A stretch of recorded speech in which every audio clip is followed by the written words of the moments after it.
سورہ یاسین پڑھنے کی فضیلت۔ فجر کی نماز کے بعد سورہ یاسین پڑھنا کیسا ہے؟ کیا یہ سنت عمل ہے؟ عبد المطلب انڈیا سے۔ مسند دارمی کی حدیث ہے کہ نبی صلی اللہ علیہ وسلم نے فرمایا جس نے صبح سورہ یاسین کی تلاوت کی تو اللہ تعالیٰ اس کے اس طرح کے الفاظ ہیں کہ اس کے سارے کام پورے ہو جائیں گے، لیکن یہ حدیث سند کے لحاظ سے بہت زیادہ ضعیف ہے۔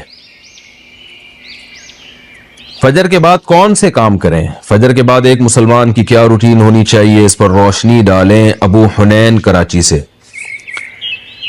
دیکھیں حدیث سے تو یہ بات ثابت ہے کہ فجر کے بعد کا وقت ذکر اللہ کا وقت ہے۔ آپ صلی اللہ علیہ وسلم نے ارشاد فرمایا کہ جو شخص فجر کی نماز کے بعد اسی جگہ جہاں نماز پڑھی ہے بیٹھے بیٹھے اللہ کا ذکر کرتا ہے یہاں تک کہ جب سورج ایک نیزہ بلند ہو جاتا ہے، اشراق کا وقت داخل ہوتا ہے، 2 رکعت پڑھتا ہے تو اللہ اس کو ایک حج عمرے کا ثواب عطا فرماتے ہیں۔ تو بہت سارے اسلاف اسی پر عمل کرتے تھے کہ فجر کی نماز کے بعد اللہ کا ذکر کیا کرتے تھے۔ یہاں تک فقہا نے لکھا ہے کہ فجر کی نماز کے بعد تلاوت کرنے سے بہتر ہے ذکر کرنا۔ تو اگر کوئی اس طرح تسبیحات نہ کر سکے تو پھر تلاوت کر لے، کیونکہ بہرحال تلاوت بھی ایک طرح کا اللہ کا ذکر ہی ہے۔ تو یہ وقت جو ہے نا ذکر اذکار کا وقت ہے، سب سے بہتر ہے ذکر کرے، وہ نہیں تو پھر تلاوت کرے۔ تو لیکن واجب کچھ بھی نہیں ہے اس میں۔ تو اگر آپ فجر سے پہلے کر لیں ذکر، فجر سے پہلے کر لیں تلاوت تو بھی جائز ہے۔ تو شریعت میں آپ کو اس کا اختیار دیا ہے، لیکن فجر کے بعد سونا فوراً یہ بہرحال شریعت میں ناجائز حرام نہ بھی ہو لیکن ناپسندیدہ ہے۔ بہت سارے اسلاف سے اس کی کراہت منقول ہے۔ تو اگر کوئی مجبور ہو تو ایک الگ بات ہے، جیسے کسی کو رات کو نیند ہی نہ آئی ہو اور اس نے صبح 8 بجے کہیں جانا ہے، اب وہ اگر فجر کے بعد نہیں سوئے گا تو وہ آگے نیند پوری نہیں ہوگی، مسائل کھڑے ہوں گے، تو وہ الگ بات ہے، وہ سو جائے۔ لیکن نارملی فجر کے بعد سونے کا معمول بنا لینا یا بلا ضرورت یہ کام کرنا شریعت میں پسندیدہ نہیں ہے۔ بہت سارے اسلاف نے اس کو ناپسند کیا ہے کیونکہ مبارک وقت ہے، اللہ اللہ کرنے کا وقت ہے۔ کچھ نہیں آپ کرتے، ایکسرسائز کر لیں اس وقت، صبح واک کر لیں جا کے، اچھی ہوا ہے، تازہ ہوا ملے گی آپ کو، جاگنگ کر لیں اس وقت جا کے، پورا دن آپ کا اچھا گزرے گا۔ تو یہ اس قسم کی ایکٹیویٹیز کرنی چاہیے۔ اور دوسری بات نبی صلی اللہ علیہ وسلم نے فرمایا بورک لامتی فی بکورہا، اللہ تعالیٰ نے میری امت کے کاموں میں برکت رکھی ہے صبح کے وقتوں میں۔ تو جتنے بھی کام جو صبح کے وقت میں کیے جائیں اس میں اللہ نے برکت بہت رکھی ہے۔ تو اس میں ایکسرسائز بھی کی جا سکتی ہے، اس میں پڑھا بھی جا سکتا ہے، کاروبار بھی کیا جا سکتا ہے۔ لوگ کہتے ہیں ہم اس وقت کاروبار کیسے کریں، دکانیں بند ہوتی ہیں۔ تو بھائی کاروبار کی پلاننگ کر رہے ہیں اس وقت بیٹھ کے آپ، ٹھیک ہے، دکان نہ کھولیں، کوئی ہے ہی نہیں کسٹمر آپ کو۔ کراچی میں تو آپ صبح اگر بیٹھیں گے دکان کھول کے ایک بندہ بھی نہیں ملے گا۔ لیکن ہمارے ایک دوست نے ایسا کیا، دوست تو نہیں جاننے والے تھے، انہوں نے کیا کیا، انہوں نے کہا کہ میں فجر کے بعد دکان کھولوں گا، تو اعلان کر دیا کہ جو کسٹمر فجر کے بعد آئے گا خصوصی ڈسکاؤنٹ ہوگا ان کے ساتھ۔ تو اس میں لوگ اس بہانے جلدی جلدی جانے لگے، تو وہ ان کا اتنا رش ہو گیا کہ ان کا اس طرح سے کاروبار میں جو نقصان ہو سکتا تھا اس کی تلافی اس طرح سے ہو گئی۔ تو بہت سارے طریقے، انسان جب کھوپڑی استعمال کرتا ہے تو طریقے سامنے آتے ہیں، اور کھوپڑی استعمال بھی فجر کے بعد بہت اچھے طریقے سے ہو جاتی ہے۔ بلکہ سردیوں میں تو فجر سے پہلے آپ کو کھوپڑی استعمال کرنا شروع کر دینی چاہیے، کیونکہ سردیوں میں راتیں بہت لمبی ہوتی ہیں۔ تو یہ وقت جو ہے نا انسان کا دماغ بہت فریش ہوتا ہے اور اس وقت بہت اچھا سوچ سکتا ہے، پلاننگ بہت اچھی کر سکتا ہے۔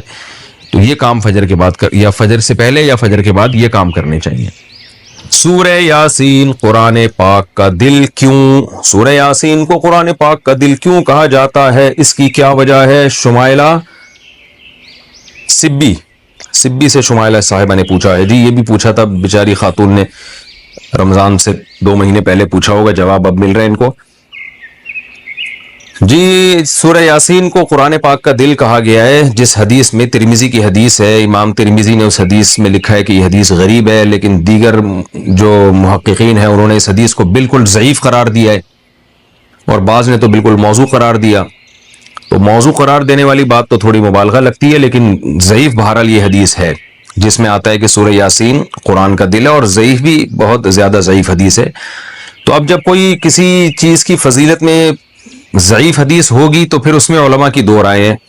بعض علماء کہتے ہیں کہ اس سے کوئی شرعی مسئلہ تو ثابت ہو نہیں رہا، لہذا اس حدیث کو بیان کرنے میں کوئی حرج نہیں ہے، فضائل میں ضعیف حدیث بیان کی جا سکتی ہے۔ اور بعض علماء کا موقف ہے کہ نہیں بھائی، فضائل کے باب میں بھی احتیاط کرتے ہیں کہ جی حدیث صحیح ہی ہونی چاہیے۔ تو اس میں ہمارے ہاں نا غلو بہت ہے، بعض لوگ کیا کہتے ہیں, کسی نے سورہ یاسین کی فضیلت میں ضعیف حدیث سنا دی تو بعض لوگ ان کے خلاف کلپ بنا کے ڈال دیتے ہیں, یہ دیکھو ان کو تو پتہ ہی نہیں حدیث ضعیف ہے اور نبی پر بہتان باندھ رہے ہیں, اور دیکھو ان کے پاس علم نہیں ہے. تو یہ بھی جہالت کی بات ہے. ضعیف حدیث اور موضوع میں فرق ہوتا ہے. تو اور بعض کیا کرتے ہیں, ان کا معیار ایسا ہوتا ہے, اتنا گر جاتا ہے کہ ان کو صحیح حدیث سے پتہ نہیں کچھ چڑ سی ہو جاتی ہے. وہ کبھی کسی موضوع پر التزام ہی نہیں کرتے کہ ہم صحیح حدیث پیش کر دیں لوگوں کے سامنے. اس بارے میں صحیح حدیث بھی ہوتی ہیں اس موضوع سے متعلق. تو اس لیے اعتدال کی رائے یہی ہے کہ آپ کا جو موقف ہے آپ وہ بیان کر دیں اور دوسرے پہ طنز نہ کریں آپ. تو ہماری رائے یہی ہے کہ جب ہمارے پاس صحیح احادیث سے اتنی چیزوں کی فضیلتیں ثابت ہیں تو ہمیں ضعیف کی طرف جانے کی ضرورت نہیں ہے. تو میرا تو طریقہ یہی رہا ہے کہ بھئی جب سورہ یاسین کے بارے میں جو یہ حدیث ہے کہ قرآن پاک کا دل ہے, یہ صحیح حدیث نہیں ہے, تو میرا موقف یہی ہے کہ اس میں احتیاط کی جائے, نہ بیان کی جائے وہ حدیث. لیکن اگر وہ عالم یہ حدیث بیان کرتے ہیں ممبر پہ سورہ یاسین کی فضیلت میں, تو ان پہ طنز نہیں کیا جا سکتا, کیونکہ کوئی شرعی مسئلہ نہیں بیان کیا جا رہا. کیونکہ سورہ یاسین کا مضمون بہرحال اتنا جاندار, اتنا شاندار ہے کہ اس ضعیف روایت کی تائید اس سے بہرحال ہوتی ہے کہ اس کے مضمون کو جب آپ دیکھتے ہیں تو لگتا ہے کہ یہ واقعی قرآن پاک کا دل ہے. اولم یر الانسان انا خلقناہ من نطفۃ فاذا هو خصیم مبین.